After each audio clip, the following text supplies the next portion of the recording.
ॐ नमो भगवते वासुदेवाय।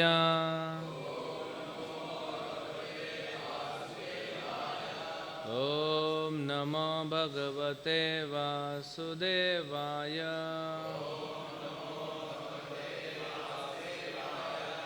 ॐ नमो भगवते वासुदेवाय।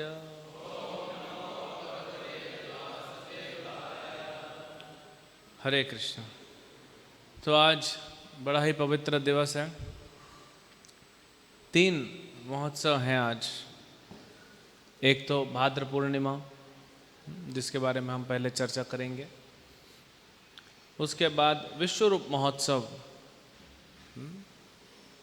विश्वरूप ने संन्यास लिया था, है ना? नाम क्या पड़ा संन्यास के बाद उनका? शंकर अरण्य। भगवान चैतन्य महाप्रभु के बड़े भाई, उन्होंने आज संन्यास लिया। और हमारे लिए ये दोनों ही कनेक्शन है, लेकिन हमारा सबसे निकट का संबंध आज इस उत्सव से ज़्यादा है कि श्रील प्रभुपाद ने भी आज ही के दिन संन्यास लिया। हरि बोल। 1959 में 17 सितंबर के दिन ये तिथि पड़ी थी। 17 सितंबर ही था ना जब प्रभुपाद जी अमेरिका पहुंचे थे। 6 साल बाद, संन्यास के 6 साल बाद प्रभुपाद जी उसी दिन पे अमेरिका पहुंचे। तो ये श्लोक जो श्रीमद् भागवतम के 12वें स्कंद में है, उसका हम उच्चारण करेंगे। प्रोष्ठपद्यां पौर्णमास्यां हेमसिंह समन्वितं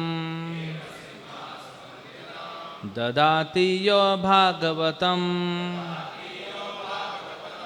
स याति परमां गतिम्।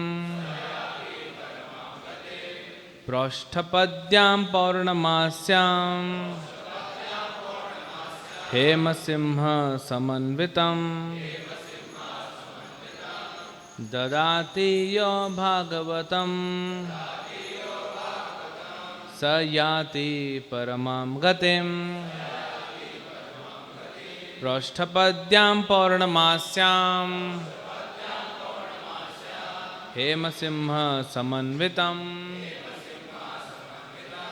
ददाति यो भागवतं स याति परमां गतिम्। पढ़िए।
माता जी।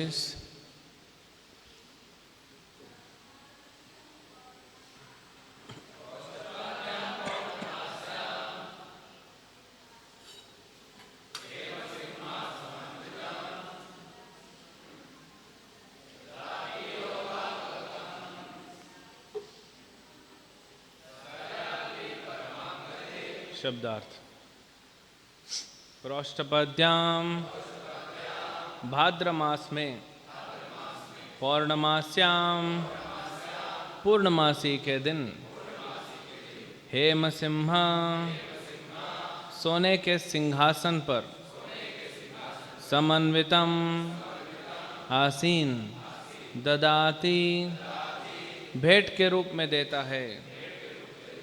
यह जो भागवतम श्रीमद्भागवत को सह वह याति जाता है परमाम परम गतिम गंतव्य को।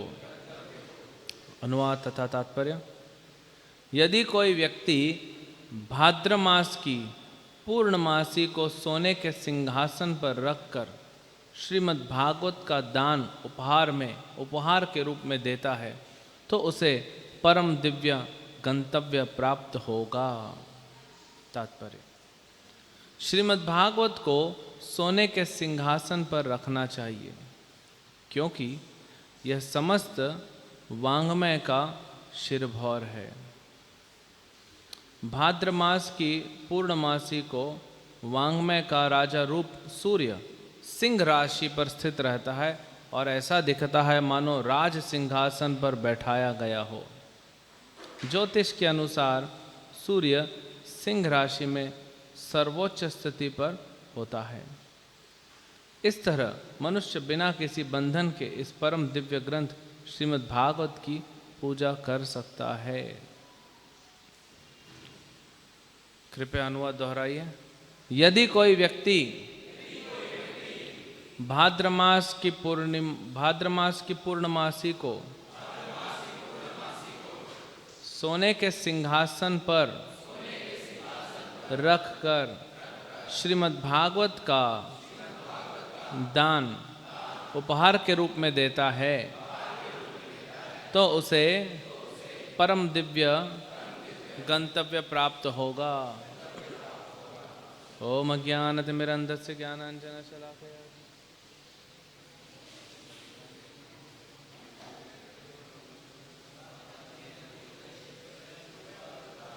ददाति स्वपदान्तिकं वन्देऽहं श्रीगुरो श्रीयुतपदकमलं श्रीगुरून् वैष्णवांश्च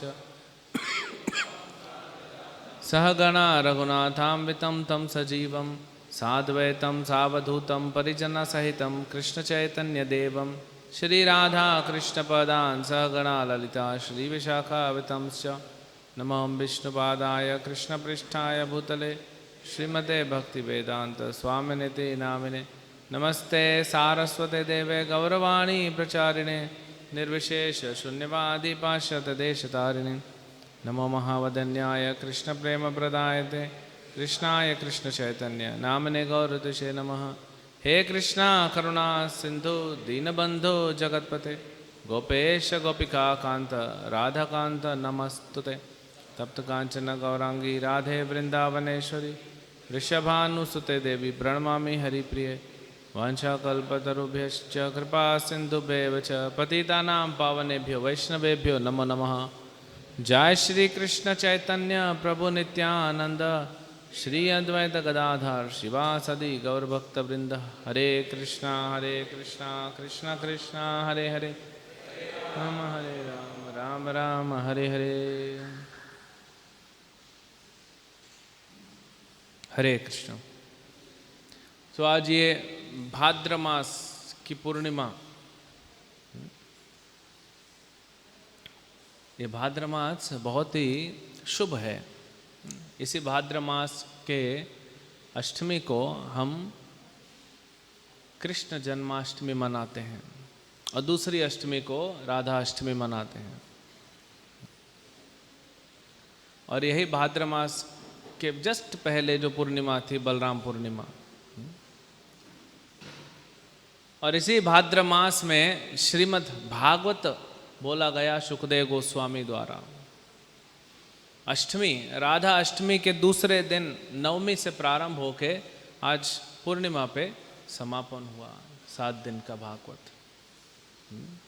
तो हम देख सकते हैं भादों का महीना जिसको बोलते हैं भाद्र, ये कितना शुभ है। बहुत सारे इम्पोर्टेंट एक्टिविटीज़, और श्रील प्रभुपाद जी का प्राकट्य इसी महीने में है, श्रील प्रभुपाद का संन्यास इसी महीने में है। श्रील प्रभुपाद इसी महीने में ट्रैवल कर रहे थे। कहाँ पे? समुंदर पार कर रहे थे। पिछले महीने निकले थे, इस महीने पहुँचे। पूरा जर्नी उनका समुंदर का, प्रभुपाद ने समुंदर पार किया हमको पार लगाने के लिए। कि हमारी नैया पार हो जाए। और आज ही के दिन से तो 17 सितंबर था, लेकिन उसी महीने में प्रभुपाद जी ट्रैवल भी कर रहे थे। तो बहुत ही महत्वपूर्ण है ये भाद्र का महीना। आज हम मना रहे हैं भाद्र पूर्णिमा। तो उसमें सुत गोस्वामी ये श्लोक कहते हैं कि यदि कोई व्यक्ति भाद्र मास की पूर्णिमा को, जो कि आज है, सोने के सिंहासन पर रखकर, ये सोने का सिंहासन है, श्रीमद् भागवत का दान उपहार में देता है तो उसे परम दिव्य गंतव्य प्राप्त होगा। परम पदम मतलब वैकुंठ प्राप्त होगा।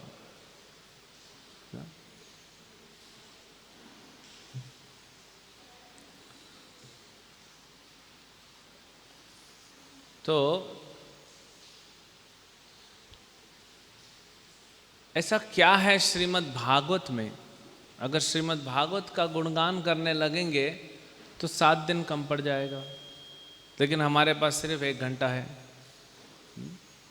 तो इतना भागवत में इतना, क्योंकि श्रीमद् भागवतम कृष्ण से अभिन्न है। भगवान कितने दयालु हैं उसको नापा नहीं जा सकता, लेकिन थोड़ा अंदाज़ा लगा सकते हैं कि भगवान ने अपने आप को श्रीमद् भागवत के रूप में प्रकट किया। भगवान ने अपने आप को नाम के रूप में प्रकट किया। भगवान ने अपने आप को श्री विग्रह के रूप में प्रकट किया। भगवान ने अपने आप को महाप्रसाद के रूप में प्रकट किया। ये सब क्यों? कलयुग के जीवों के लिए, है ना। खोलो अध्याय 9, सॉरी स्कंद 9, खोलो स्कंद 9 अध्याय 24 श्लोक संख्या 61।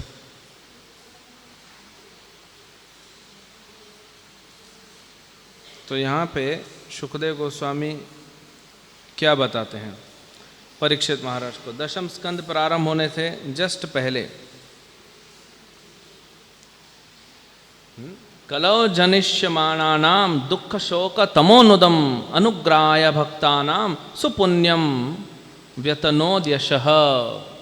बहुत ही सुंदर श्लोक है और कलयुग के जीवों के लिए, स्पेशली हम लोगों के लिए ये एक आशाप्रद, भगवान की करुणा हमारे अंदर आशा जागृत करती है। अभी प्रभुपाद जी का एक मैं लेक्चर सुन रहा था मॉर्निंग में, नेक्टर ऑफ डिवोशन पे। प्रभुपाद जी कहते हैं जब तक आप माया से लड़ने के लिए तैयार नहीं होगे आप भक्ति नहीं कर सकते, वैकुंठ नहीं जा सकते। आपको लड़ना ही पड़ेगा। तो युद्ध के बिना आप नहीं जीत पाओगे। तो युद्ध के लिए क्या चाहिए? हाँ, दृढ़ता चाहिए, दृढ़व्रता। हमें दृढ़ होना पड़ेगा। और युद्ध में डर क्यों रहे हैं? ये मानसिक डर है, ये साइकोलॉजिकल फियर है। डर क्यों है जब भगवान हमारे साथ हैं? ठीक है लड़ेंगे, क्या ज़्यादा में ज़्यादा क्या होगा? हार जाएंगे ना, फिर लड़ेंगे। आत्मा का अंत होना नहीं है, फिर लड़ेंगे। जितनी बार हारेंगे उतनी बार उठेंगे, है ना। माया को आपको हराते रहना है, आपको लड़ते रहना है। एक दिन तो आएगा जब एक बार आपको जीतना है, सिर्फ एक बार, और उस दिन आप वैकुंठ निकल जाओ। तो बिना लड़े नहीं होगा। अगर आप सोचोगे कि कोई हमें पहुंचा दे, नहीं, आपको युद्ध करना ही पड़ेगा। तो यहाँ पे, अच्छा हिंदी नहीं है ना अपने पास, बोलते हैं, ढूंढने में टाइम लग रहा है ना, तो रहने दो। तो इसमें क्या बोलते हैं शुकदेव गोस्वामी कि कलयुग के जीवों पे स्पेशली, हाँ, कलौ जनिष्यमाणा नाम, कलयुग के बद्ध जीवों पे, वो क्यों कलयुग के जीवों का स्पेशल क्वालिटी है पता है? कलयुग के प्राणी बहुत स्पेशल हैं। क्यों? क्योंकि उनके पास कुछ ऐसे गिफ्ट मिले हैं प्रकृति से जो पहले उतने अच्छी क्वांटिटी में नहीं दिए गए थे। और क्या है वो गिफ्ट? दुख शोक तमोनुदम। दुख शोक और तम, यानी दुख मिला है हमको और बहुत सारा मिला है, शोक मिला है और तमोगुण। इन तीनों को खत्म करने के लिए, नुदम मतलब खत्म करना या कम करना, दुख शोक तमोनुदम अनुग्रहाय भक्तानाम। अपने भक्तों पे अनुग्रहाय मतलब भगवान कृपा करने के लिए क्या करते हैं? सुपुण्यम वतनोद्यशः, ये लीलाएं करते हैं। अभी दशम स्कंद प्रारंभ होने वाला है, बस 6 श्लोक और बाकी हैं। 67 आखिरी श्लोक है इस अध्याय का। उसके बाद दशम स्कंद।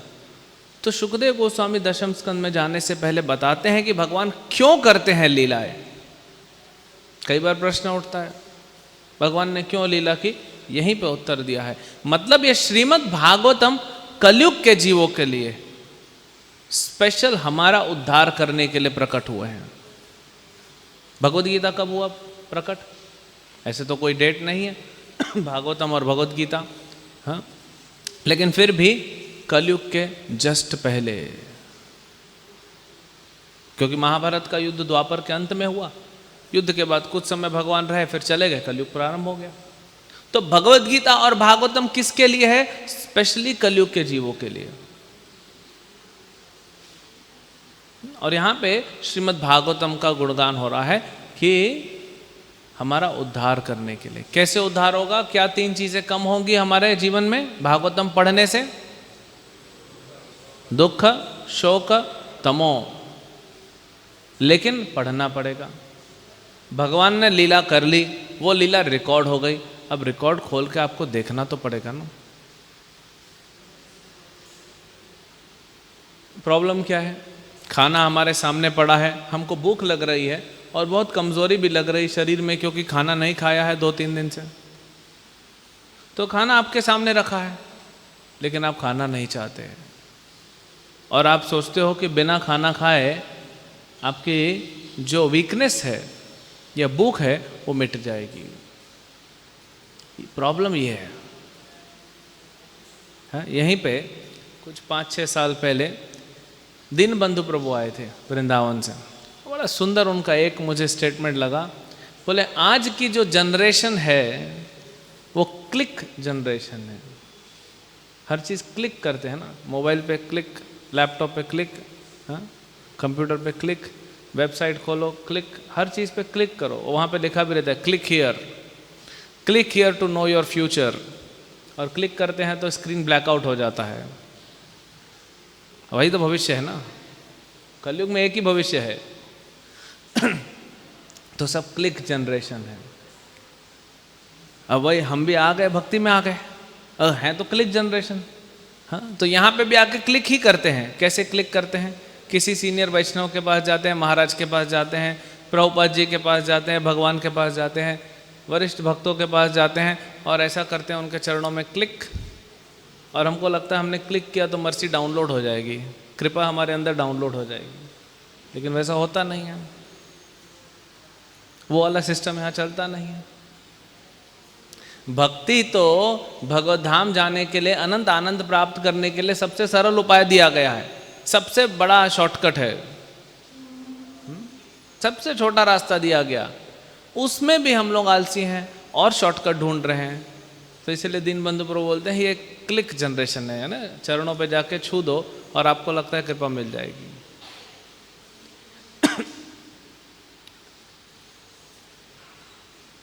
नारद मुनि अपना जब पूर्व जन्म का बताते हैं, 4 भक्ति वेदांत उनके गांव में आते हैं, तो भक्ति वेदांत को प्रसाद परोसते हैं, सर्व करते हैं, सेवा करते हैं, उनकी माँ बनाती है और जो प्लेट में बचा रहता है वो भक्ति वेदांतों से पूछ के ग्रहण करते हैं। तो जब तक प्रसाद दिया नहीं जाए उसका असर पूरा नहीं होता। असर तो होगा लेकिन पूर्ण नहीं होगा। तो ये हमारे लिए कलयुग के लिए है ना। अब दूसरा श्लोक निकालिए, 3, 5, 15।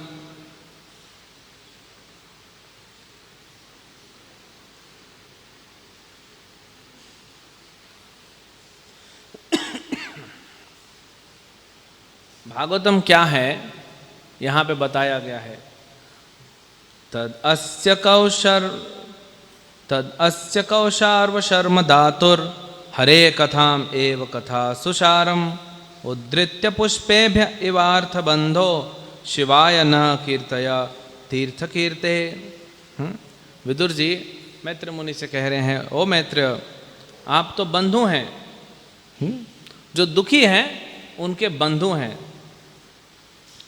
और आपको पता है कि जो भगवान का गुणगान है वही इस संसार से ये शोक को कम कर सकता है। इसे रास्ता दिया हुआ है, खुला दिया हुआ है। हर जगह ये आपको शब्द पेपर में भी मिल जाएगा, यानी भागवत में भी मिल जाएगा, और इंटरनेट पे मिल जाएगा।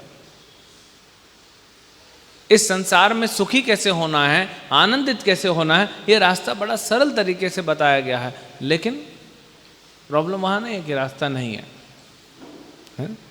तो बता रहे हैं जैसे जो मधुमक्खी होती है वो अलग अलग फूलों पे जाती है और क्या लेती है? मधु लेती है। आप कभी गार्डन में गए होंगे, बड़ा सुंदर लगता है। आप क्या देखते हैं? वो अच्छे अच्छे फूल हैं, कुछ वृक्ष हैं, फल लगे हुए हैं, कितना सुंदर घास है, बैठने की जगह है। आप हर चीज़ देखते हैं, पूरा मुआयना करते हैं। लेकिन मधुमक्खी उस गार्डन में आता है, वो नहीं देखता कि आम का फल लगा हुआ है, कि नारियल का पेड़ है, कि केले का पेड़ है, कि अमरूद का पेड़ है। उसको क्या फ़र्क पड़ता है? वो घास को नहीं देखता। वो नहीं देखता अरे कितना अच्छा सिटिंग बेंच है यहाँ पे, वाईफाई फ्री है। और मधुमक्खी को कोई मतलब नहीं, वो कहाँ जाता है? डायरेक्ट फूल पे जाता है। तो भगवान के भक्तों को इसलिए कहा है ना, मधुमक्खी बनना चाहिए।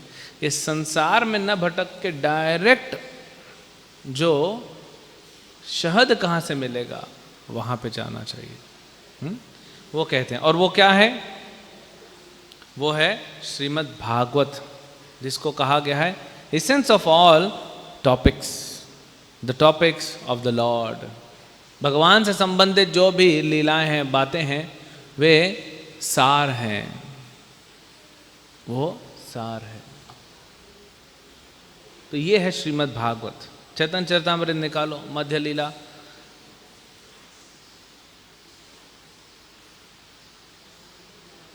मध्य लीला 24 नंबर अध्याय, 318 नंबर श्लोक। चैतन्य महाप्रभु क्या कहते हैं सनातन शिक्षा में इसी भागवतम के बारे में। भागवत की अनंत महिमा है अलग अलग ग्रंथों में। मेरा 24:318 ना।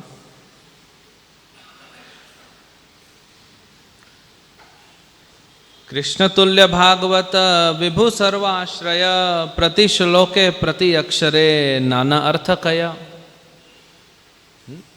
कैसा है कृष्ण तुल्य भागवत? भागवत कैसा है? कृष्ण तुल्य है। कृष्ण में और श्रीमद् भागवत में कोई भी भेद नहीं है। कृष्ण तुल्य भागवत विभु सर्वाश्रय। सर्वाश्रय मतलब सबका ओरिजिन, सबका आश्रय। क्या है उसके अंदर? प्रति श्लोके प्रति अक्षरे, हर श्लोक में, हर अक्षर में नाना अर्थ कया। नाना मतलब बहुत सारे उसमें अर्थ हैं, अलग अलग।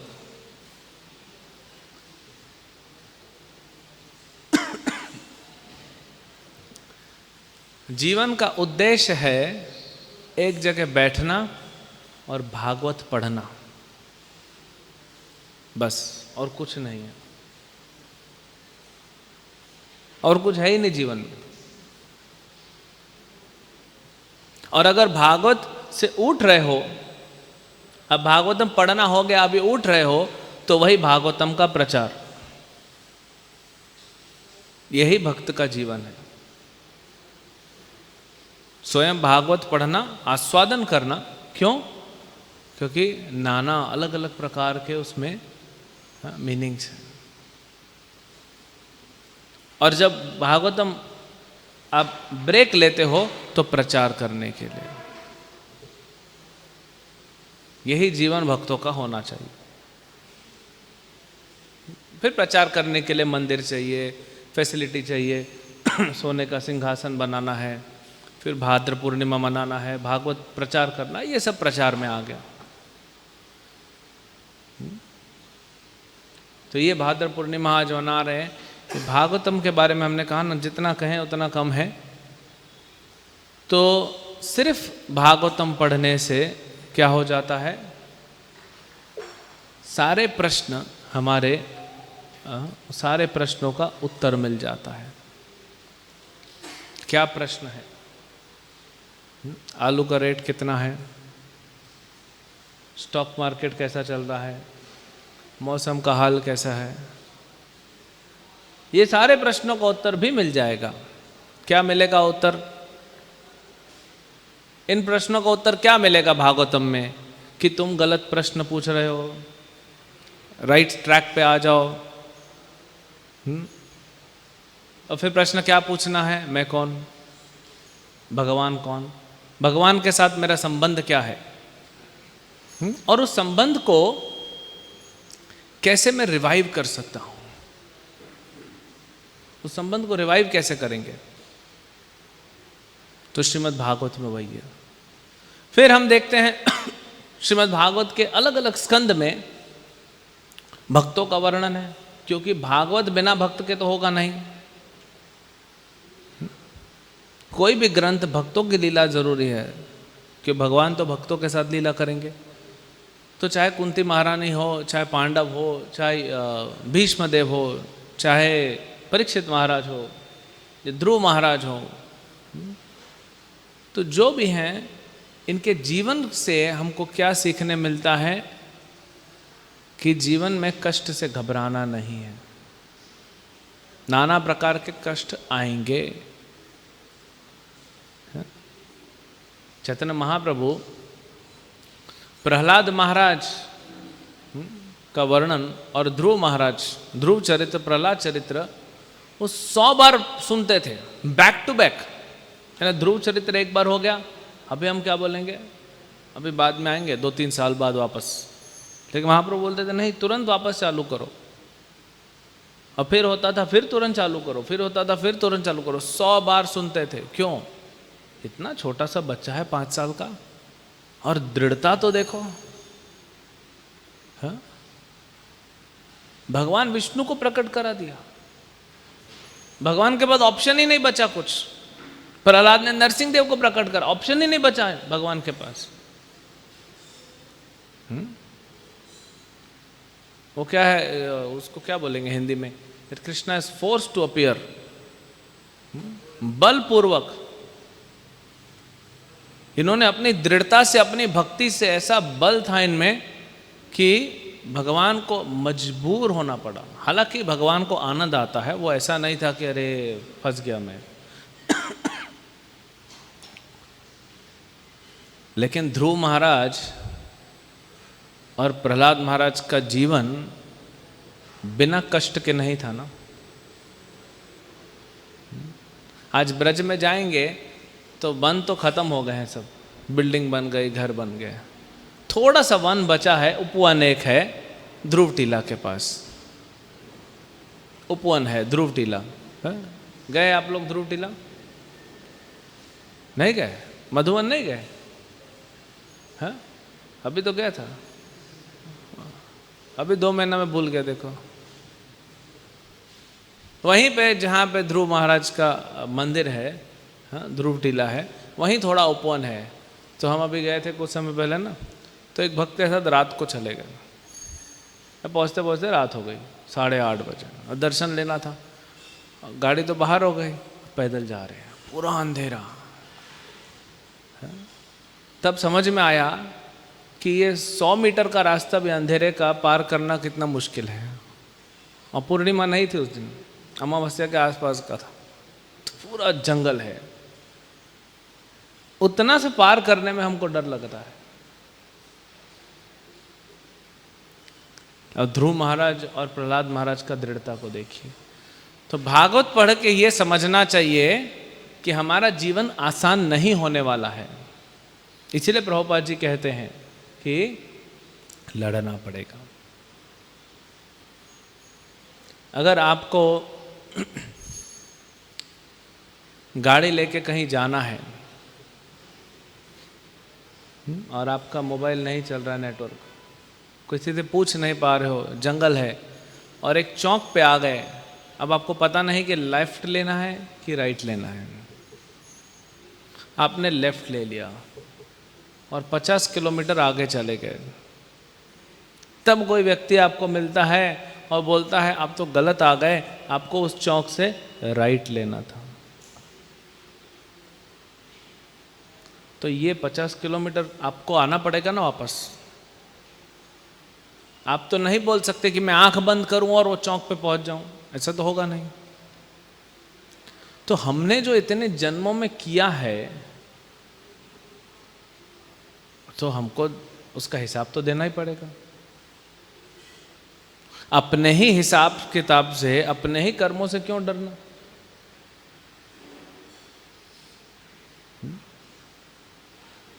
भगवान का सृष्टि कैसे कार्य करता है, ये भौतिक सृष्टि, मैंने कुछ कर्म किया,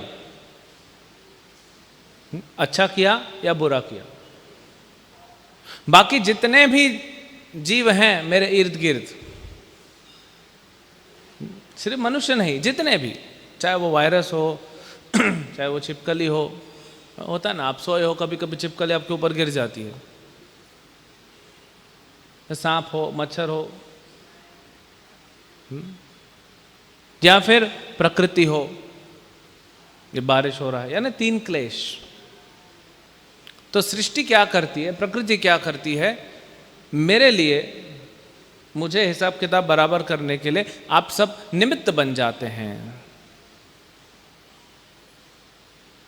सब निमित्त बन जाते हैं, और मुझे जो मिलना है वो आपके द्वारा यानी किसी के द्वारा मिल जाता है। लेकिन वो जानबूझ के नहीं दे रहा है, उसको तो पता भी नहीं पड़ रहा है। ये तो गीता में भी दिया हुआ है, भागवत में भी दिया हुआ है। तो हर व्यक्ति दूसरे के जीवन में निमित्त का कार्य कर रहा है, प्रकृति का निमित्त बन जा रहा है। लेकिन भगवान का भक्ति करने से भगवान का ये कृपा मिल रहा है कि हमारा जो 50 किलोमीटर का रास्ता हम गलत चले गए थे, भगवान ने क्या किया, एक स्पेशल रोड बना दिया साइड में, और बोलते हैं भगवान वहाँ पे आ जाओ और अपनी गाड़ी रख दो बस। वो उसको क्या बोलते हैं, नहीं नहीं, एस्केलेटर तो एक ऊपर, इसको भी एस्केलेटर ही बोलते हैं, जो फ्लैट जाता है, एयरपोर्ट पे रहता है। हाँ हाँ, ट्रैवलेट, देखा, प्रभु जी से सीखो इंग्लिश, ट्रैवलेट बोलते हैं उसको। तो भगवान ने 50 किलोमीटर का ऐसा आपके लिए ट्रैवलेट बना दिया, आपको सिर्फ गाड़ी रखना है, पेट्रोल नहीं लगेगा आपका 50 किलोमीटर, वो बच गया। गाड़ी खड़ी करके स्टैंड पे आप बैठ जाओ, बस बैठ जाओ।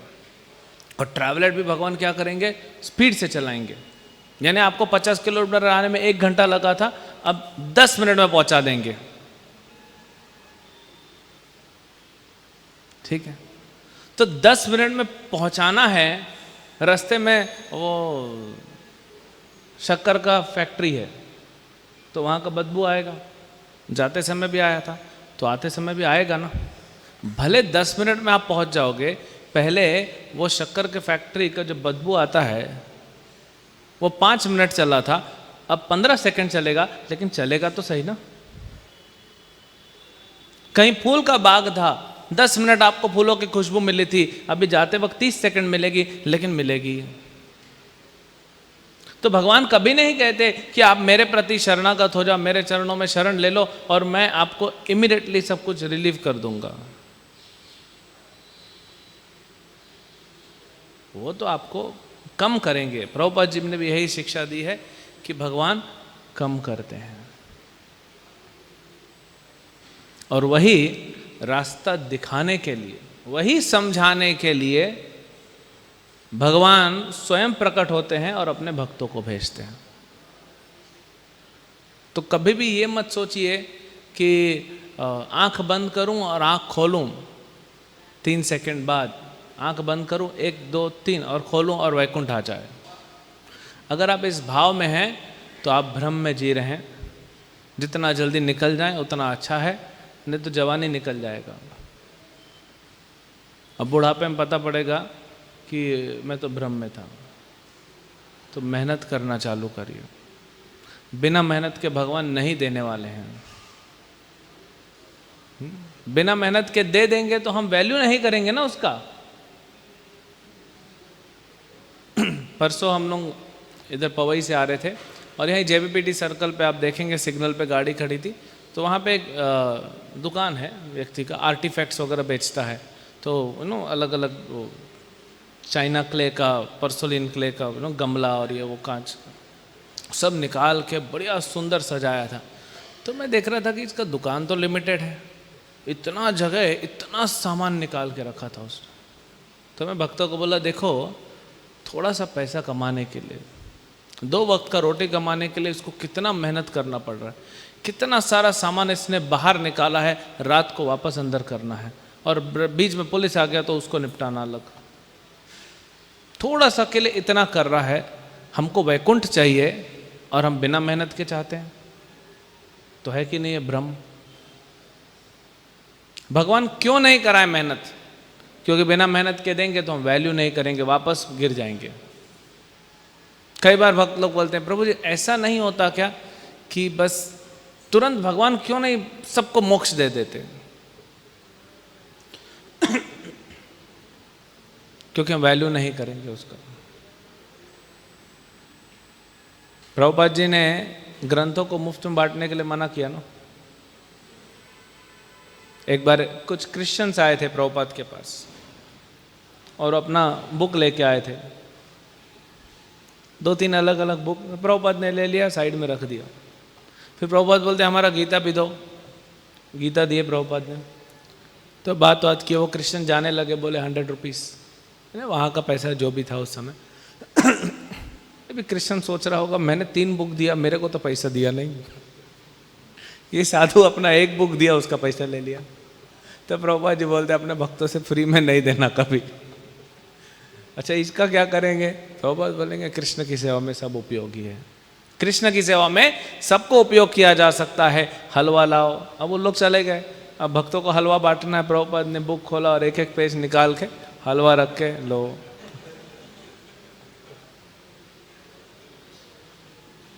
क्योंकि वैल्यू नहीं करेगा ना फ्री में। आप पैसा देंगे तो आपको लगेगा अरे कुछ पैसा खर्चा किया मैंने, भक्तों ने कुछ दिया, देखूं तो सही है क्या चीज इसके अंदर। तो इसीलिए अगर हम मेहनत से और कष्ट से डरेंगे, क्या कर सकते? कुछ नहीं कर सकते। वो तो हमारे जीवन का हिस्सा है। रादर उस स्पिरिट से, बहुत हाई स्पिरिट से हमें लड़ने के लिए तैयार होना चाहिए। जैसे प्रभुपाद जी कहते हैं, माया से युद्ध करना चाहिए। आप चाहते भी हो कि आप क्रिकेट में 100 रन बना दो और फास्ट बॉलर जब आ रहा है तो जैसे जैसे वो बॉलर आपकी तरफ आ रहा है, आपका बैट छूट रहा है, अर्जुन बोलता है ना मेरा धनुष छूट रहा है, ऐसे आप कांपेगा, मुंह सूख रहा है। हाँ, तो फिर कैसे आप करेगा? जब तक वो बॉल फेंकेगा तब तक आप क्रिकेट मैदान छोड़ के भाग चुका होगा, फिर सेंचुरी कैसे बनाएगा? तो ये फेस करना पड़ेगा और सबको इंडिविजुअल करना पड़ेगा। ऐसा नहीं है कि पिताजी भक्त है तो बेटा को नहीं सहना पड़ेगा। नहीं, बेटा का अपना कर्म है, उसको अपना सहना पड़ेगा। 2 भाई हैं, दोनों भक्ति कर रहे, दोनों को अपना अपना सहना पड़ेगा। इसीलिए हम देखते हैं ना, साथ में हम रहते हैं भक्त लोग, किसी को ज़्यादा कष्ट होता है, किसी को कम होता है, किसी का स्पिरिट जो है वो लड़ने का कम है, किसी का ज़्यादा है। क्या कर सकते हैं? वैरायटी है, क्योंकि सबका अपना अपना इंडिविजुअल कर्मा है ये। तो ये मत सोचिए कि हो गया भागवतम। तो सुध गोस्वामी कहते हैं, ऐसे तो पद्म पुराण में भी ये भी लिखा हुआ है, बहुत ज़्यादा शास्त्रों में लिखा हुआ है। हाँ, पुनर्जन्म न विद्यते। भगवान जगन्नाथ का रथ खींचोगे, जगन्नाथ की तरफ देखते हुए मुस्कुराते हुए, तो फिर से जन्म नहीं होगा। पर ये सत्य है क्या? पद्म पुराण में लिखा है। बट होता है ऐसा? नहीं होता तो फिर पुराण में क्यों लिखा व्यासदेव जी ने? अभी भागवतम का शब्द सत्य हो नहीं, ऐसा हो ही नहीं सकता। लेकिन इसके पीछे कुछ क्लॉज होते हैं। ठीक है, आप रथ खींच रहे हैं, लेकिन क्या गोपियों जैसा प्रेम है कि कृष्ण को मैं अपने हृदय में बुला रहा हूं, वो भाव है? तब तक पुनर्जन्म न विद्यते नहीं होगा। इसमें भी सिर्फ भागवतम ठीक है, आपने दे दिया। हाँ? आप सब लोग व्हाट्सएप यूज करते हैं ना, या कभी किया होगा ना, पहले किया होगा ना। इन लोग का तो अभी 1 साल के लिए बंदिश है। तो आपको किसी ने कुछ फोटो भेजा, भाद्र पूर्णिमा का पोस्टर भेजा, आप उसको फॉरवर्ड कर सकते हो बिना डाउनलोड किए? करने ही नहीं देगा। पहले डाउनलोड करो बोलेगा, फिर फॉरवर्ड करो। तो जब तक भागवतम दान दे रहे हो, मतलब इसका क्या, खुद अच्छे से पढ़ लिया है। तो भागवत दान दिया, सबसे पहले अपने आप को दान दो और पढ़ो और समझो। क्योंकि जब तक ये देखिए, भगवान अलग अलग रूप में आए हैं, अलग अलग सेवा होती है। भगवान विग्रह के रूप में आए हैं तो उनका श्रृंगार होता है, उनको भोग लगाया जाता है, उनकी अगरबत्ती आरती की जाती है। आप भागवतम रख दिया है, पिछले 60 साल से सिर्फ आरती कर रहा है। 60 साल से भागवतम है। हमारे दादाजी ने भागवतम लिया था, प्रभु जी देखिए आज तक नया पड़ा हुआ है। अरे तो इसका तो तुमने प्लास्टिक कवर भी नहीं खोला। प्रभु जी डेली सेवा करता हूं मैं भागवत की। अब भागवत खोल के पढ़ने के लिए है। हरिनाम का स्टिकर लगा दिया और रोज 108 प्रणाम कर रहा, उससे नहीं होगा। नाम जप करना पड़ेगा। तो भागवत को पढ़ना पड़ेगा। और इसी उद्देश्य को पूरा करने के लिए श्रील प्रभुपाद जी संन्यास लिए। नहीं तो हम कहाँ भागवतम पढ़ते? हम में से कितने भक्त भागवतम पढ़ रहे होते, चर्चा कर रहे होते, इस सभा में बैठे होते, अगर प्रभुपाद ने संन्यास नहीं लिया होता तो। विश्वरूप ने संन्यास लिया, बहुत सारा कारण है। नित्यानंद प्रभु को एंट्री करना था, वही हैं दोनों। और नित्यानंद लीला में कैसे आएंगे? विश्वरूप भी है, नित्यानंद भी, वो चलेगा नहीं। तो विश्वरूप ने संन्यास लिया। दूसरा है, जब तक विश्वरूप संन्यास नहीं लेंगे तो महाप्रभु उनको ढूंढने के लिए निकलेंगे कैसे? चैतन्य चरितमृत में ना, ढूंढने का तो एक बहाना है कि महाप्रभु को पता नहीं किधर है वो। प्रचार। स्वयं चैतन्य महाप्रभु कहते हैं कलयुग में संन्यास वर्जित है, शास्त्रों में भी लिखा है। अगर संन्यास लेना है तो प्रचार के लिए लेना है। श्रील भक्ति सिद्धांत सरस्वती ठाकुर संन्यास नहीं लिए थे, वे मायापुर में थे। उन्होंने वचन लिया कि मैं 100 करोड़ नाम जप करूंगा। कितना, 9 साल या 11 साल उनको लगा था। बारिश में भी छाता लेके बैठते थे। और उनके यहाँ एक बिजनेसमैन आया, एक बिजनेसमैन कलकत्ता से आया। उनको पता पड़ा कि गौड़ीय सिद्धांत कितना ऊंचा है। बोले इसका प्रचार कौन कर सकता है? बोले पूरे दुनिया में अभी एक ही व्यक्ति है और वे नवदीप मायापुर में है। बिमला प्रसाद। तो भक्ति सिद्धांत सरस्वती ठाकुर संन्यास का नाम नहीं हुआ था। बोले वही कर सकते हैं, वही एक आचार्य है बस, और कोई नहीं है। तो ये आते हैं और इधर देखते हैं भक्ति सिद्धांत ठाकुर बाल दाढ़ी सब बढ़ा। बिजनेसमैन आता है, हम प्रचार करना चाहते हैं, आप इसमें सहयोग क्यों नहीं देते? यानी आप प्रचार कीजिए, हम सहयोग देंगे। और भक्ति सिद्धांत ठाकुर सुनते हैं और बाजू में गंगा होती है, निताय गौर हरि बोल करके गंगा में कूद जाते हैं। उनको 100 करोड़ नाम जप पूरा करना था। जैसे ही उनका 100 करोड़ नाम जप हुआ, और सबसे पहले उन्होंने पूरा क्लीन शेव किया, संन्यास लिया। अपने गुरु महाराज के फोटो के सामने उन्होंने संन्यास लिया और एक त्रिदंडी सन्यासी के रूप में क्लीन शेवन, टॉल, हाइट बहुत अच्छा था भक्ति सिद्धांत ठाकुर। और उसी बिजनेसमैन का दरवाजा खटखटाया कलकत्ता आके। वो भी देख के हैरान, बोले आप कौन हैं? तो वो परिचय देते अपना, और तब प्रचार चालू किया। तो सन्यास क्यों लिया? प्रचार के लिए। अब हमको प्रभुपाद जी ने कहा नहीं है कि आप 100 करोड़ नाम जप करो फिर प्रचार करो। हमको बोला 16 माला जप करो फिर प्रचार करो, क्योंकि 100 करोड़ करने के लिए हम जाएंगे मायापुर में, पता नहीं 100 करोड़ जन्म लग जाएगा, नाम होगा कि नहीं होगा। हाँ, क्या करेंगे हमको ही पता है।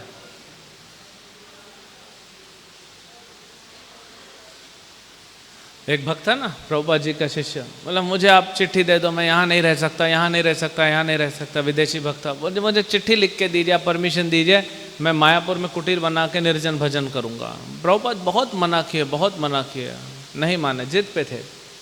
प्रभुपाद लिख दिए, तो वहाँ के भक्तों ने एक निर्जन कुटीर बना दिया, अलग से बैठ के जप कर रहे हैं। कुछ दिन जप किए, बाद में गायब, फिर पेट्रोल बेचते हैं। ऐसे ही है, माया का प्रभाव है।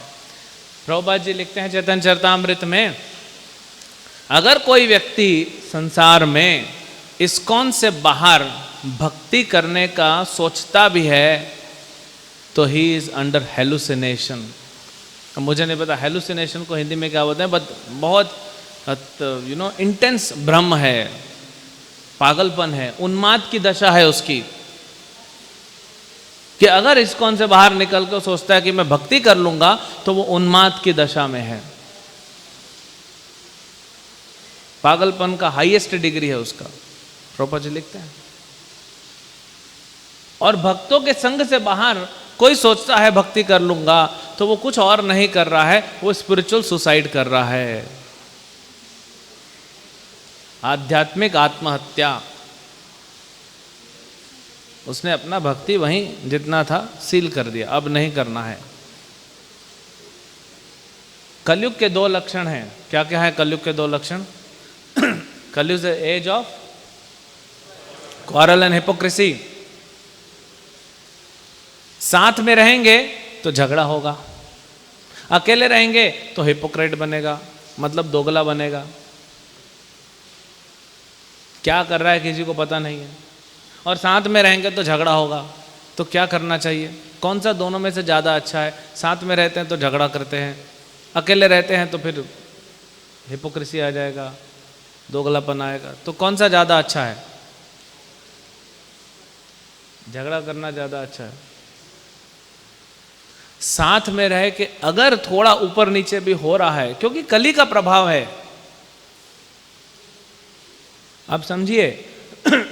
आप अच्छा भी करना चाहते हो, 4 भक्त का ग्रुप है, वो चारों अच्छे से रहना चाहते हैं, चारों अच्छे भक्त हैं, लेकिन फिर भी क्योंकि कली का प्रभाव है ना, कली तो अपना असर दिखाएगा। ये भगवान ने दिखाया था द्वारका में।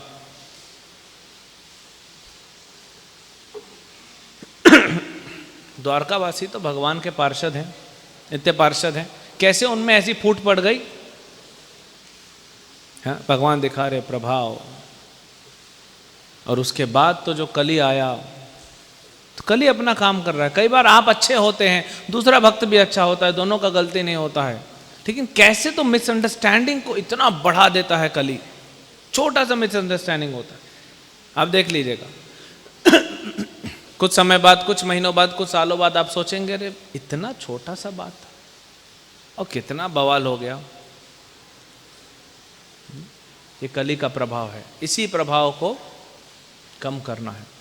तो भक्ति सिद्धांत जी ने संस्था प्रारंभ किया, गौड़ीय मठ, गौड़ीय मिशन को अपने हाथ में लिया और आगे बढ़ाया, जिसको भक्ति विनोद ठाकुर ने, हमने अभी 2 दिन पहले भक्ति विनोद ठाकुर, कल ही तो भक्ति विनोद ठाकुर का आविर्भाव दिवस मनाया। उन्होंने हमारे आचार्यों के बाद एक गैप जो आ गया था, उसमें पूरा गौड़ीय सिद्धांत इधर उधर हो गया, उसको वापस एकत्रित किया और गौड़ीय मिशन को स्थापित किया। और भक्ति सिद्धांत से ठाकुर तो भगवान के ही पार्षद हैं, जिनको भक्ति विनोद ठाकुर ने प्रार्थना किया था भगवान को कि आप भेजिए किसी को। और यही भक्ति सिद्धांत से ठाकुर ने प्रभुपाद जी को 1922 में उल्टा डंगा जंक्शन रोड, जो अभी इस्कॉन के पास आ गया है प्रॉपर्टी, जहाँ पे दोनों मिले थे। कब मिले थे?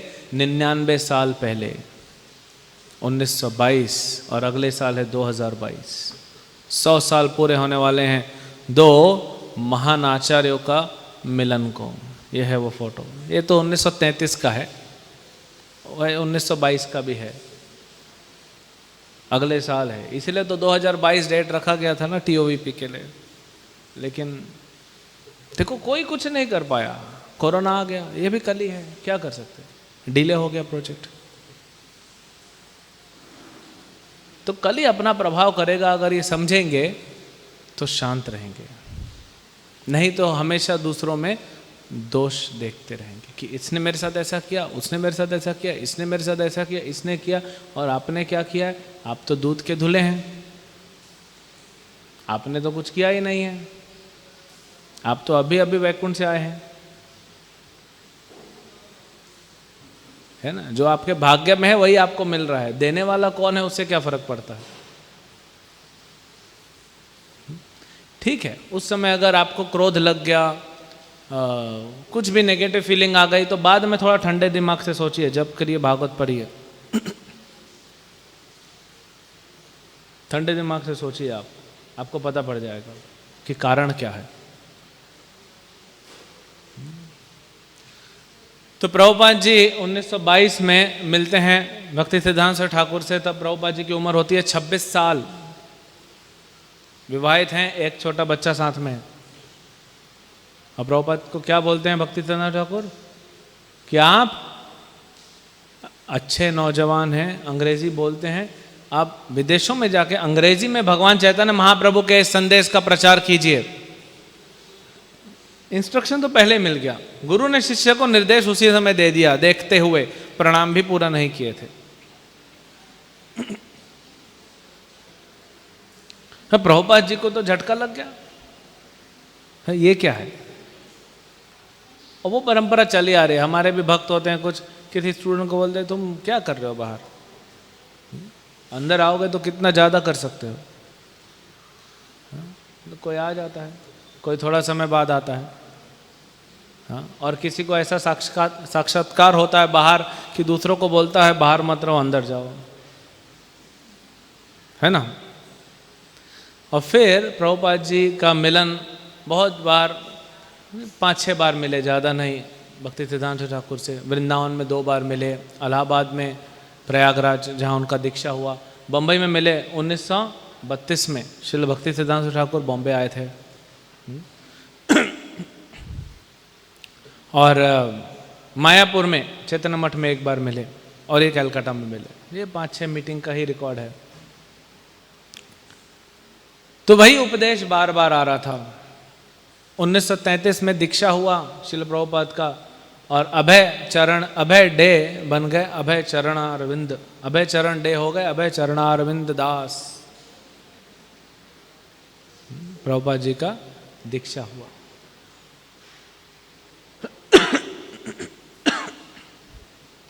उसके बाद 1936 में, 1937 1 जनवरी को श्रील भक्ति सिद्धांत ठाकुर नित्य लीला में प्रविष्ट हुए।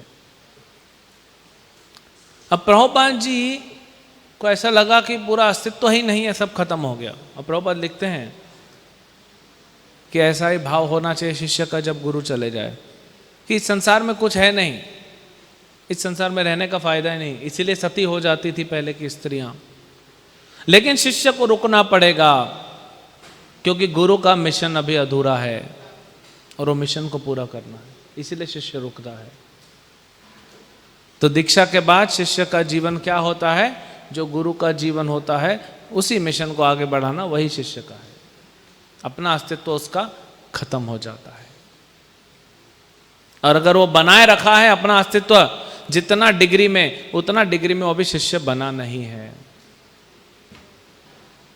दीक्षा काले भक्त करे आत्मसमर्पण, तेहि काले कृष्ण तारे करे आत्मसम। तो अगर आप 10% सरेंडर्ड हैं तो 10% शिष्य हैं। अगर आप 50% सरेंडर हैं तो 50% शिष्य हैं। अगर आप 100% सरेंडर हैं तो 100% शिष्य हैं। ऐसा चलता है। भगवान को आपने भोग लगाया तो जितना आपका हृदय में प्रेम होगा उतना ही वो भोग लगा। नहीं तो फिर फर्क कैसे होगा? प्रभुपाद जी भोग लगाएंगे भगवान को, हम भोग लगाएंगे, फर्क है कि नहीं? लाइफ इज नॉट बाइनरी, 1 या 0 नहीं होता, यहाँ पे बीच में होता है। तो फिर प्रभुपाद जी मिशन को आगे बढ़ाना है अब, क्योंकि उद्देश्य तो मिल गया है जीवन का, जीवन का उद्देश्य मिला है। और कितना संघर्ष प्रभुपाद ने किया, हम तो उसका शायद 1% भी नहीं कर रहे हैं। प्रभुपाद के कोई कर्म भी नहीं, फिर भी संघर्ष किए। हमारा तो इतना कर्म है मेरू पर्वत से ज्यादा, फिर भी उतना संघर्ष नहीं मिल रहा है। ये प्रभुपाद जी की कृपा नहीं तो क्या है।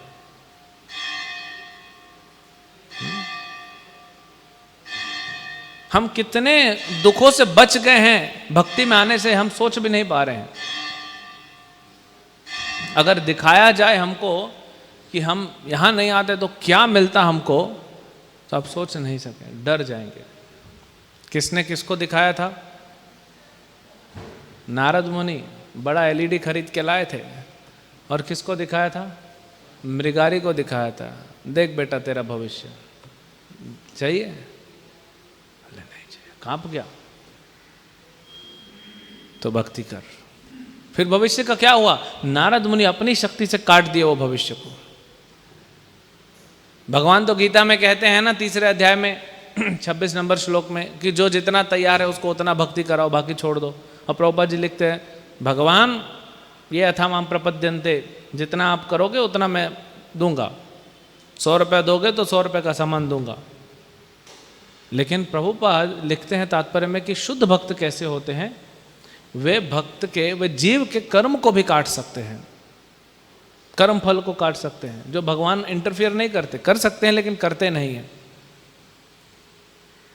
तो प्रभुपाद जी के जीवन का उद्देश्य था कि ये जो चैतन्य महाप्रभु का संदेश है इसको पूरे विश्व में पहुंचाना है।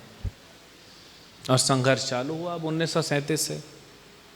बार बार सपने में आते थे, कई बार सपना आया उनको, सपने में आधी रात को सपने में आ रहे हैं भक्ति सिद्धांत जी।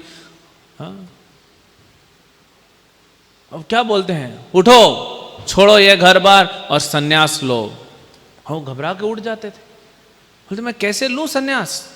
अभी तो मेरा बिजनेस है, उसमें लोन है, वो मुझे चुकाना है, पत्नी है, बच्चे हैं, मैं कैसे सन्यास ले सकता हूँ? सब कुछ कैसे छोड़ सकता हूँ? तो साइड कर दिए। कुछ समय बाद फिर आए भक्ति सिद्धांत जी, फिर बोलते हैं सन्यास लो। बार बार सपना आ रहा है। एक बार प्रभुपाद जी बोलते हैं, मेरे तो 5 बच्चे हैं, और उस समय लखनऊ वाला फैक्ट्री बस अभी बंद किया था प्रभुपाद ने। लखनऊ में फैक्ट्री खोला था, प्रयागराज की फार्मेसी जब फेल हो गई, प्रभुपाद जी बिजनेस में बहुत शातिर थे और सब कुछ साथ में था, लेकिन फिर भी हर जगह फेल हो रहे थे। हाँ, प्रयागराज फेल, उसके पहले बोस लेबोरेटरी कलकत्ता में सब अच्छा चल रहा है। सडनली किसी ने आरोप लगा दिया कि ये गड़बड़ कर रहे हैं, और उनको वहां से जाना पड़ा। फिर प्रयागराज फार्मेसी खोला, प्रयाग फार्मेसी, वो चला गया, वहां पे 7,000 रुपए की चोरी हो गई। 7,000 छोटा रकम नहीं था तब के ज़माने में, 1930-40 के आसपास। फिर लखनऊ में फैक्ट्री खोले, तो लखनऊ में प्रभुपाद ने फैक्ट्री खोला। प्रभुपाद जी लिखते हैं कि उस समय केमिकल इंडस्ट्री बूम पे था, और मेरा बिजनेस बहुत अच्छा चल रहा था, बहुत अच्छा बिजनेस चल रहा था। और प्रभुपाद ने क्या किया, बहुत सारे लोगों को सामान दे दिया, लेकिन उन लोगों ने पैसा ही नहीं लौटाया। अब प्रभुपाद को तो वर्कर्स को पैसा देना है, किराया भरना है फैक्ट्री का, तो बहुत एंग्जाइटी हो रहा था। तो प्रभुपाद ने बोला छोड़ दो, फैक्ट्री बेच के ख़त्म कर देते। फिर पहुंच गए प्रयागराज, फिर प्रयास किए प्रारंभ करने का, लेकिन यह स्वप्न बार बार आता रहा। फिर फाइनली 1955 में प्रभुपाद ने वानप्रस्थ लिया, घर से तो कट गए 59 साल की उम्र में। और फिर प्रभुपाद ज़्यादा समय दिल्ली, मथुरा, और फिर बीच में झांसी में भी संघर्ष किया। और फिर प्रभुपाद को जब फिर भी स्वप्न आने लगे तो अब प्रभुपाद ने जाके अपने गुरु भाई से बात किया, मायापुर में चैतन्य मठ के जो उस समय महाराज थे उनसे बात किए कि ऐसा ऐसा मेरे को बार बार निर्देश आ रहा है, मैं क्या करूं। तो उन्होंने उनको थोड़ा डिस्करेज किया कि संन्यास मत लीजिए, पहले आप रहिए हमारे आश्रम में आके कुछ साल, देखिए इतना हड़बड़ मत कीजिए। तो प्रभुपाद को जमा नहीं वो, तो नहीं, मेरे गुरु महाराज जिस तीव्रता से बोल रहे हैं वो रुकने वाली बात नहीं है। ऑलरेडी मैं इतने साल रुक गया। प्रभुपाद जी एक लेक्चर दे रहे थे मायापुर में, और वे कहते हैं लेक्चर में, रिकॉर्डेड है, आप सुन सकते हैं। प्रभुपाद कहे कि तुम लोग सब 20-22 साल के लड़के हो, तुम लोगों ने 20-22 साल में संन्यास लिया है, हाँ, ये बहुत अच्छा है। मेरा गुरु महाराज से मिलने से पहले विवाह हो चुका था, नहीं तो मैं भी संन्यास तब ले लेता जब मैं 24 साल का था। मेरे इतने साल ऐसे ही चले गए, प्रभुपाद जी कहते हैं। अगर देखा जाए, ये तो प्रभुपाद का लीला है, भगवान कुछ सिखा रहे हैं। देखा जाए तो जब तक प्रभुपाद ने संन्यास लिया कुछ हो नहीं रहा था उनके जीवन में, न बिजनेस बन रहा था, न पैसा जमा हो रहा था, न घर बार जमा रहा था। तो भगवान कुछ शिक्षा दे रहे हैं, कुछ तो हो नहीं रहा है। मीनिंगफुल क्या है? हम बोलते हैं हमारा लाइफ का क्वालिटी है, क्वालिटी क्या है? जीरो। भगवान कुछ सिखा रहे हैं वहां से। फिर फाइनली भक्ति प्रज्ञा केशव महाराज, भक्ति प्रज्ञा ना, भक्ति प्रज्ञा केशव महाराज के पास गए प्रभुपाद जी, और वे जानते थे, नहीं ये अभय बाबू को मैं जानता हूँ, बहुत सुंदर लिखते हैं, बहुत सुंदर प्रचार करते हैं, गुरु महाराज ने स्पेशल बोला इनको प्रचार करने के लिए। तो उन्होंने कहा आप प्रचार कीजिए, सन्यास ले लीजिए, मैं दूंगा आपको सन्यास, क्योंकि एक सन्यासी ही सन्यास दे सकते, तो मैं दूंगा आपको सन्यास। फिर बीपी केशव महाराज के मठ में, जो मथुरा में स्थित है केशव जी मठ, वहाँ पे आज के दिन पे विश्वरूप महोत्सव पे प्रभुपाद जी का सन्यास हुआ। तो प्रभुपाद जी का सन्यास हुआ तो एक फाउंडर आचार्य, एक वर्ल्ड आचार्य सन्यास लेने जा रहे हैं, कितना बड़ा इवेंट होगा। आज कोई भक्त सन्यास लेते हैं तो कितना बड़ा इवेंट होता है, लाइव होता है अलग अलग चैनल्स पे, हजारों की संख्या में भक्त देखने आते हैं। प्रभुपाद जी सन्यास ले रहे हैं, कोई नहीं, वही मठ के 10-12 लोग हैं। तो प्रभुपाद जी और इनके गुरु भाई एक 90 साल के सनातन प्रभु, 90 साल की उम्र थी वो भक्त की, सनातन प्रभु जो बने मुनि महाराज, और प्रभुपाद जी अभय चरणारविंद दास, ये दोनों बैठे हैं सन्यास लेने के लिए। और सामने नारायण महाराज जो केशव महाराज के शिष्य हैं वो मंत्र उच्चारण कर रहे हैं। राधा कृष्ण का विग्रह सामने है। फिर केशव महाराज आते हैं और दोनों को सन्यास दंड वस्त्र, है ना, त्रिदंडी नहीं होता, ये त्रिदंडी बोलते हैं लेकिन उसके अंदर 4 डंडे होते हैं। कभी आप देख लेना किसी महाराज का, हमारे महाराज अभी आएंगे अनंत कृष्ण महाराज साहब, देख सकते उसके अंदर 4 डंडा होता है। तो उनको ये दंड दिया, सन्यास दंड, सन्यास मंत्र दिए, वस्त्र दिए, उत्तरी, एक तो ऊपर का कपड़ा, एक कॉपिन और एक नीचे के लिए। ये आज भी आप किसी भक्त का सन्यास देखेंगे तो यही सब उनको दिया जाता है। और अकिंचन दास बाबा जी महाराज जो प्रभुपाद को बड़ा प्रेम करते थे और बहुत सुंदर अपने मधुर कीर्तन के लिए जाने जाते थे, वे वहाँ बैठ के साइड में कीर्तन कर रहे थे, बहुत सुंदर हारमोनियम मृदंग बजाते थे। वो एकादशी कैसे करते थे? दिन भर कीर्तन करते थे, बैठ जाएंगे बस एक जगह एकादशी में और हरे कृष्णा कीर्तन अकेले करते रहेंगे, जिसको आना है आओ, नहीं आना है मत आओ। और रात को जाके जप चालू करेंगे और पूरी रात जप करेंगे। यह है एकादशी।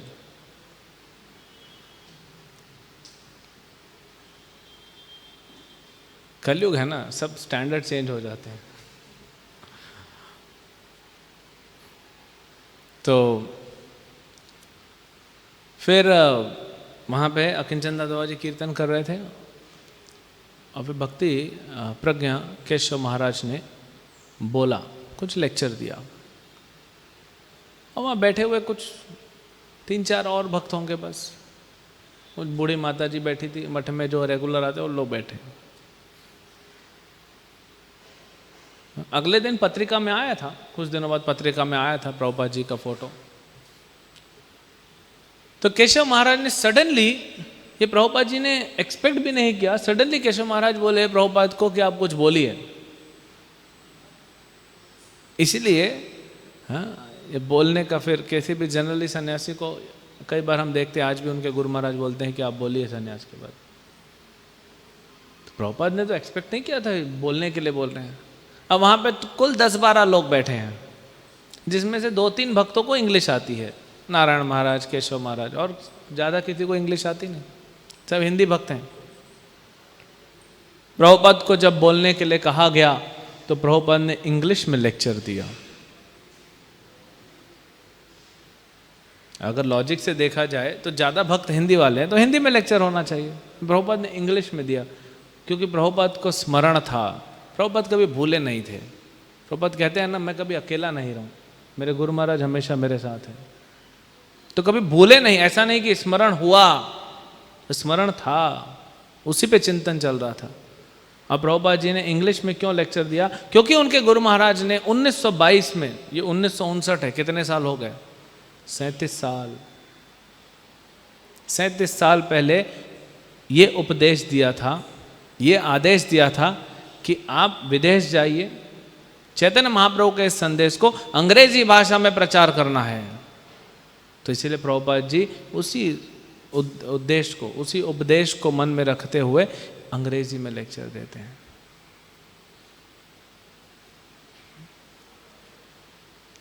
ये प्रभुपाद जी का सन्यास का, अब पढ़ना चाहिए, लीलामृत में बहुत सुंदर, हमारे पास समय नहीं था, नहीं तो हम पढ़ते, सन्यास का बहुत सुंदर वर्णन है।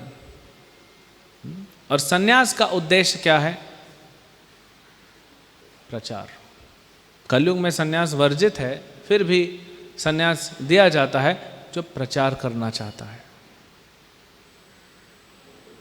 सन्यास एक एक्सटर्नल उपाधि के रूप में नहीं है, ये तो प्रचार के लिए है। और बहुत सारा इसमें डिटेल दिया हुआ है, समय हो गया है। तो ये प्रभुपाद जी का सन्यास जो आज भाद्र पूर्णिमा विश्वरूप महोत्सव के दिन 1959 में हुआ, और उसके बाद भी संघर्ष जारी रहा। रादर सन्यास लेने के बाद तो संघर्ष बढ़ा प्रभुपाद का। सबसे हैवी प्रभुपाद जी का जो संघर्ष था 1962-1963, कभी पढ़ लीजिएगा।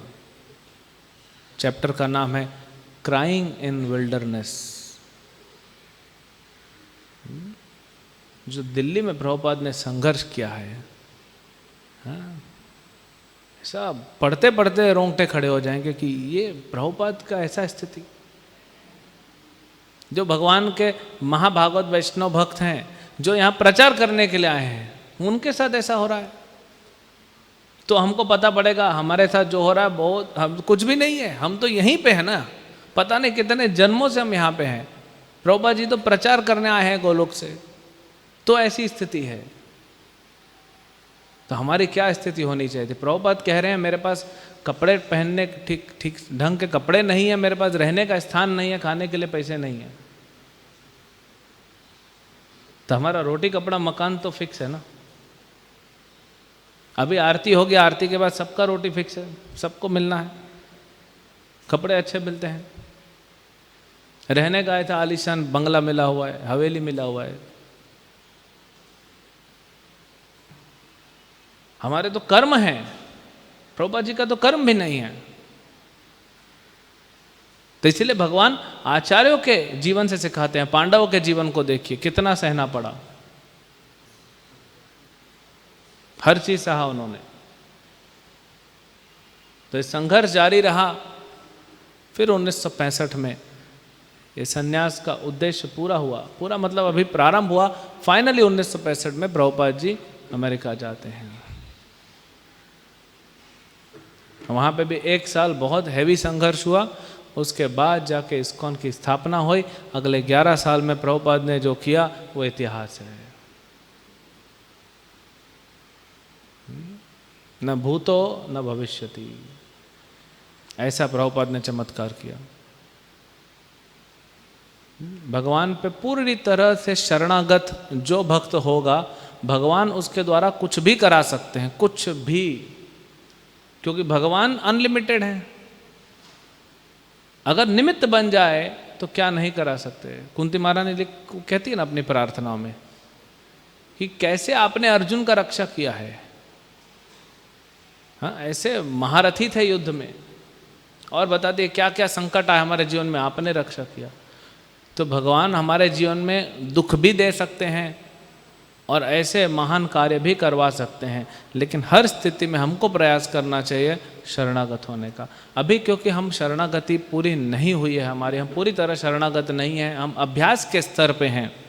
एटलीस्ट मैं साधना के स्तर पे हूँ, तो मेरे साथ क्या होगा, जब मेरा इंसल्ट होगा तो मुझे क्रोध आएगा, लेकिन बाद में फिर समझना चाहिए नहीं, उस समय क्रोध आया ठीक है, हमने भी कुछ बोल दिया, लेकिन बाद में समझना चाहिए। टाइम पे प्रसाद नहीं मिला तो क्रोध आ गया, लेकिन बाद में समझना चाहिए। तो धीरे धीरे धीरे धीरे प्रैक्टिस करते करते करते हम पहुँचेंगे। अभी हमारी परिस्थिति ऐसी नहीं है कि हमारे साथ कुछ भी और हम चुपचाप सह लेंगे। अगर सह सकते हैं तो अच्छी बात है, लेकिन भजन करते रहना है। भजन की शक्ति पे ये अनर्थों को हम विजय प्राप्त करेंगे। हरे कृष्णा। श्रील प्रभुपाद की, श्री भाद्र पूर्णिमा महोत्सव की, श्री विश्वरूप महोत्सव की, श्रील प्रभुपाद संन्यास एक्सेप्टेंस डे की।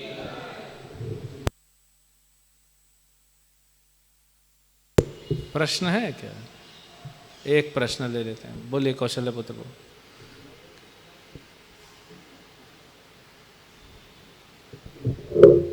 कॉर्डलेस माइक चाहिए आपको? ये चाहिए? हाँ, आ जाएगा। बस वो प्रश्न लेके वो क्वेश्चन के बाद प्रभु जी को दे दो माइक, बोलते रहे, चालू हो जाएगा।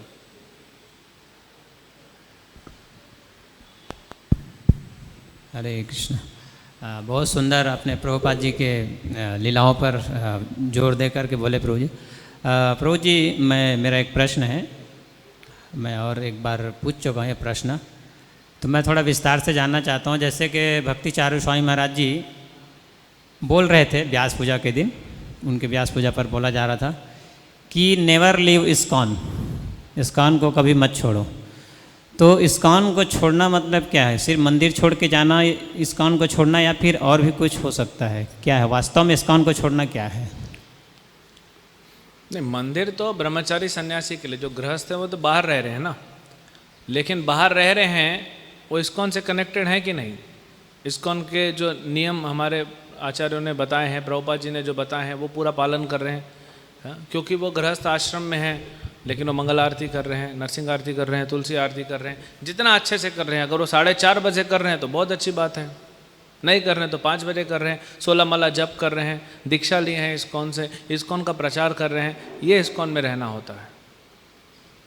स्ट्रक्चर में हर कोई नहीं फिट होगा ना, हर गृहस्थ कैसे मंदिर के स्ट्रक्चर, उसको इस्कॉन कहते हैं। तो ये इस्कॉन में रहना है, इस्कॉन के नियम पालन करना, इस्कॉन के प्रति ईमानदार होना। आप जिस संस्था से कनेक्टेड हो, उस संस्था के विरुद्ध नहीं बोलोगे ना। तो इस्कॉन छोड़ना मतलब अलग हो गया, निंदा कर रहा है, कोई नियम पालन नहीं कर रहा है, उसको बोलते हैं छोड़ना। ठीक है, थैंक यू। हरे कृष्ण।